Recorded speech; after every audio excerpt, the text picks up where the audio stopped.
Okay, new video. Sometimes you might think it looks a bit funny in spaces. Like with this hatch, you're not always totally sure that it's all working correctly, but the only way to be sure is to look at things in 3D. So you should constantly be backwards and forwards. Oh, got a computer crash. Whoop. Marquee didn't complete. It pretty much drew everything in the hole. Oh, looking at the wrong one. This one.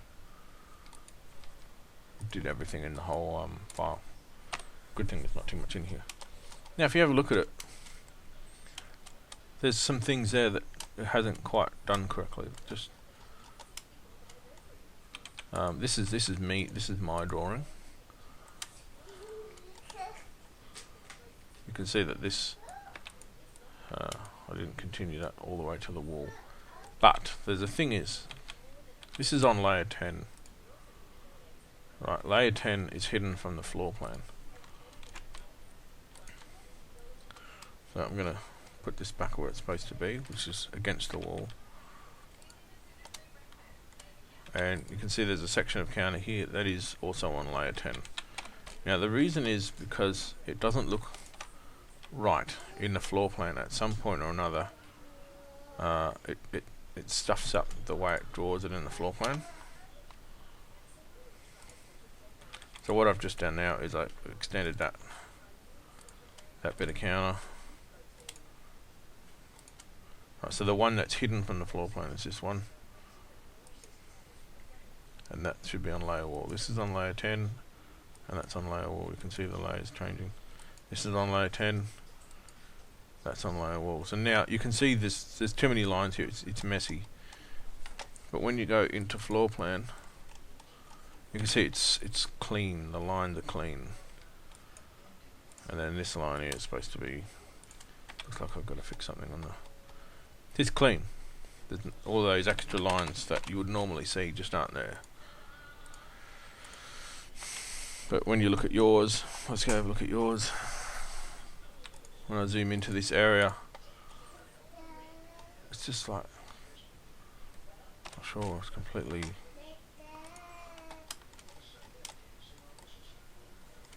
That's not yours, is it?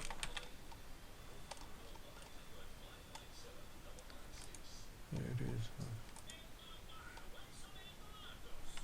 So what was going on in the elevation?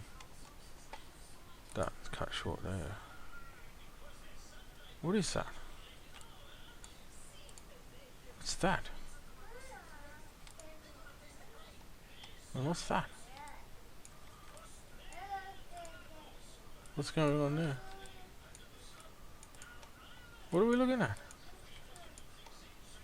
Are these line drawings? Where's the 3D model?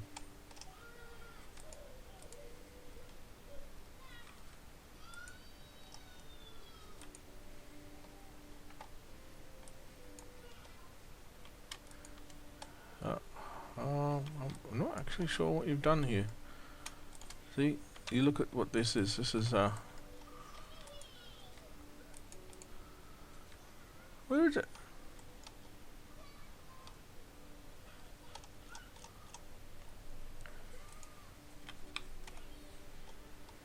What? Open section. Oh.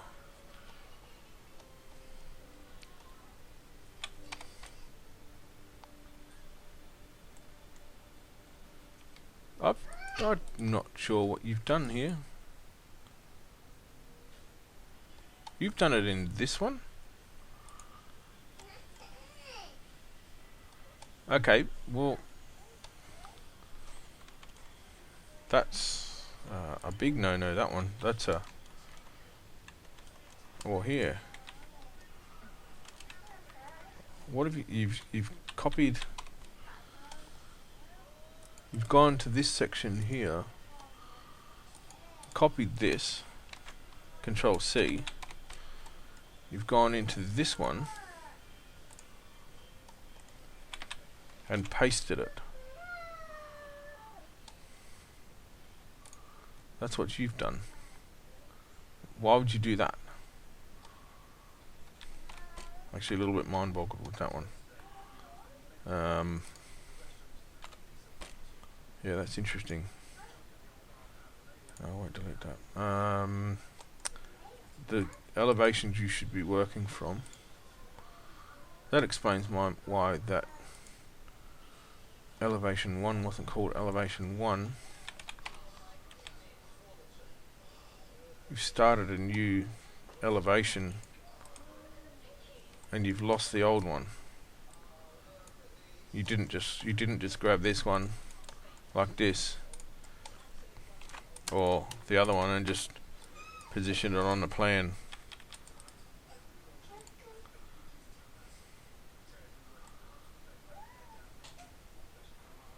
Right, well, just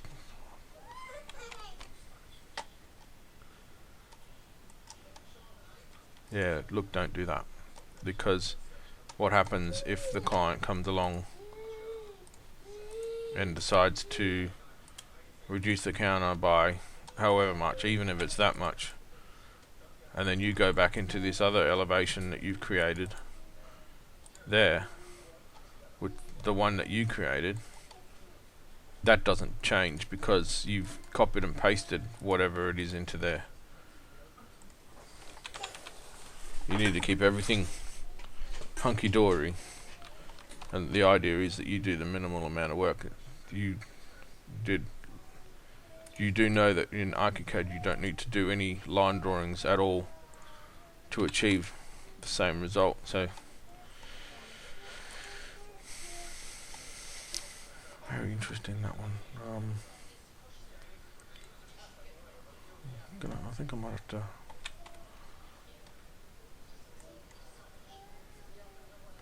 I'll show you that one again. I'm gonna have to show that one again. Right, so I'll just close this for a minute. I'll pause it and then we'll go back to the basics there. Okay, back. What I've done is I've converted all this back to the old start template, the original. In that file you will find this. I'm not sure what you did to get it to here, but anyway, what you should have done was essentially just pick this up, drag it and drop it down in the right place, open it up. You can see there's your existing outlet. You grab all of this, you move it down into the right place, and it pretty much falls over into the right place, except for there are some minor adjustments that you need to perform, because come on, because there is it doesn't always suit every type of outlet, so you need to move that to there, you need to make this go to the end. But you can see there, that's it is actual objects. You are looking at that actual object, so that if you were, like I said, if you were to stretch here and then you went into this view, it automatically changes. There's no having to cut and paste again like you did last. I'm not sure exactly why you would do that, but don't do it again. So back to this wall. I've got to find out exactly what the front is like, and the way to do that is by looking at the photos. So let's look at the photos. See, we've got one window pane and a door. Now that we know the ceiling height is 2566, have to change all these to 2566. So 2566 high. So one window pane.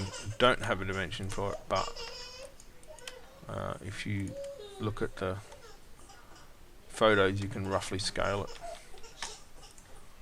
Now this one here, we'll just put it in the window. And then we can't make this writing bench go any further that way, because if you did look at there's a sliding door there, so the writing bench has to stop. But we need to show that, and the way I show it is I actually have a little sliding door section, something already finished.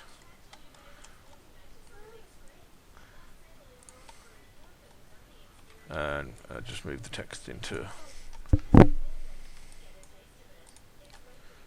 a nicer place. The plans have to be readable. Like, see this dimension, it came in with the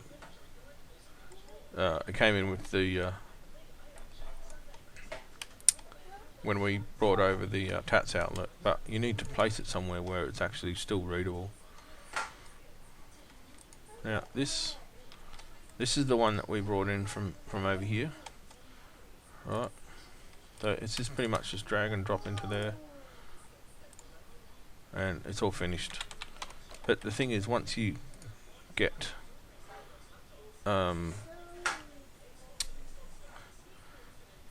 things like this, aisle units and things like this, and other units, doorways and whatever, you need to make it so that those things don't appear in the elevation. So you need to stretch your elevation lines so that they do that, so that if there's something here or in this area here, it doesn't interfere. Like, for instance, if I'll just grab an aisle unit of something like that, I'll put that here. If I'd left the elevation line as it was, then you would see it. You would see it here. But as it is, the most important thing is not having any obstructions to clear visibility of what's on the TATS loader unit.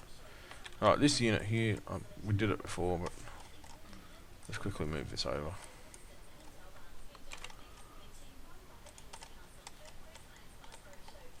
And what time are we on this one? 12 minutes. Can only do in 15 minute long videos. So you got 2 cigarette units. Is that what they are in the image? Let's have a look.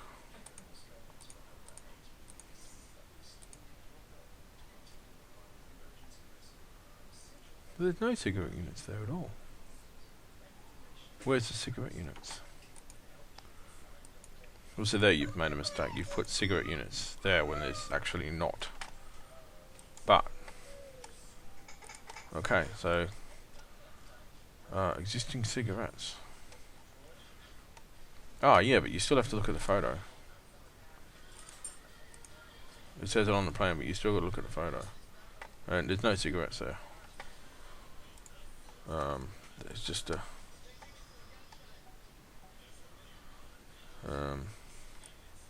just one of those units with some slack wall over it, and we'll just do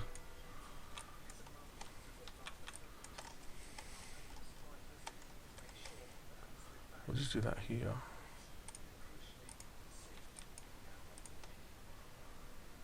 And I'll just stretch it.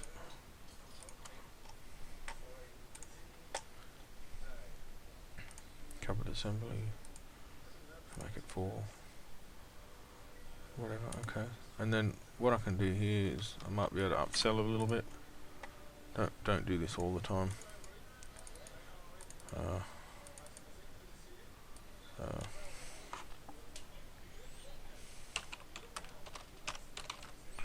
Use storage unit as option.